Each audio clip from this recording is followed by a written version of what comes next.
অনেক বছর আগে এক ছোট্ট গ্রামে থাকতো একজন ছেলে। তার নাম ছিল আরিন। ছোটবেলা থেকেই সে জাদুর প্রতি ভীষণ আকৃষ্ট ছিল।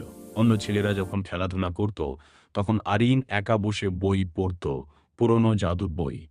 একদিন সে গ্রামের পাশের জঙ্গলে একটি রহস্যময় বৃদ্ধ জাদুকরের দেখা পেল। বৃদ্ধ বলল, তুমি কি সত্যি জাদু শিখতে চাও? আরিন বিনা দ্বিধায় বলল, হ্যাঁ। তখন থেকেই শুরু হলো তার কঠিন প্রশিক্ষণ। দিনরাত পরিশ্রম করে আরিন জাদু শিখতে লাগল। আগুন নিয়ন্ত্রণ, বাতাস থামানো, এমনকি মানুষের মন পড়ার ক্ষমতাও অর্জন করল। কিছুদিনের মধ্যেই সে গ্রামে বিখ্যাত হয়ে উঠল। সবাই তাকে সম্মান করতে লাগলো। কিন্তু ধীরে ধীরে তার মনে অহংকার জন্ম নিতে শুরু করল। সে ভাবতে লাগলো, আমি সবার থেকে শক্তিশালী। একদিন গ্রামের এক গরিব বৃদ্ধ তার কাছে সাহায্য চাইতে এলো। তার ছেলে অসুস্থ ছিল, কিন্তু আরিন তাকে সাহায্য না করে তাড়িয়ে দিল। সে বলল, আমি এত ছোটখাটো কাজের জন্য আমার শক্তি নষ্ট করব না। বৃদ্ধ কষ্ট পেয়ে চলে গেল।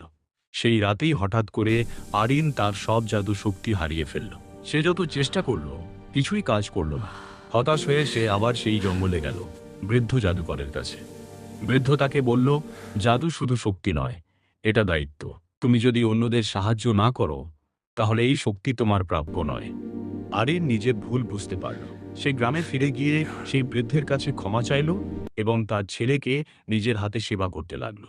যদিও তার জাদু ছিল না, তবুও সে মন দিয়ে যত্ন নিল। কয়েকদিন পর ছেলেটি সুস্থ হয়ে উঠল। সেই মুহূর্তে হঠাৎ করে আবার আরিনের জাদু ফিরে এলো। কিন্তু এবার সে বুঝে গিয়েছিল, আসল জাদু তার শক্তিতে নয়, তার হৃদয়ে। তারপর থেকে আরিন আর কখনো অহংকার করেনি। সে নিজের জাদু ব্যবহার করত মানুষের সাহায্যের জন্য। গ্রামের সবাই তাকে শুধু একজন জাদুকর হিসেবে নয়, একজন ভালো মানুষ হিসেবে ভালোবাসতে শুরু করল।